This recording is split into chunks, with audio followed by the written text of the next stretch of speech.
Story.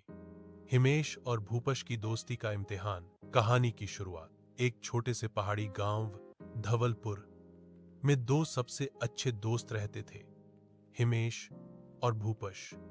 दोनों बचपन से साथ पढ़े, खेले और बड़े हुए। गांव के लोग उनकी दोस्ती की मिसाल देते थे। हिमेश शांत स्वभाव का था, सोच समझकर बोलता, जबकि भूपश थोड़ा जोशीला और जल्दी गुस्सा करने वाला था। लेकिन दोनों की जोड़ी कमाल की थी, जैसे पानी और रंग, घटना जो सब कुछ बदल देती है। एक दिन गांव के पास की नदी के किनारे कुछ जमीन को लेकर विवाद शुरू हो गया। गांव की पंचायत ने तय किया कि जो भी उस जमीन को बेहतर इस्तेमाल में लाएगा, उसे वो जमीन मिल जाएगी। हिमेश और भूपश दोनों उस जमीन पर खेती करना चाहते थे। पहली बार उनकी चाहतें टकराईं। दोनों ने कहा, मैं जमीन चाहता हूं गांव के भले के लिए।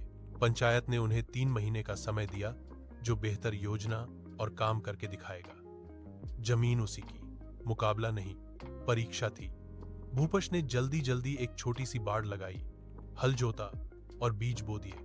वो रोज खेत में पसीना बहाता, पर किसी से सलाह नहीं लेता। हिमेश ने पहले गांव के बुजुर्ग किसानों से बात की, मिट्टी की जांच करवाई, फिर धीरे धीरे काम शुरू किया, कम लेकिन ठोस। समय बीतता गया। भूपश ने देखा कि हिमेश की जमीन में फसल बेहतर उग रही है। वो जल गया। एक रात वो चुपचाप हिमेश की जमीन पर गया और उसकी बनाई सिंचाई नाली को मिट्टी से भर दिया। असली मोड़।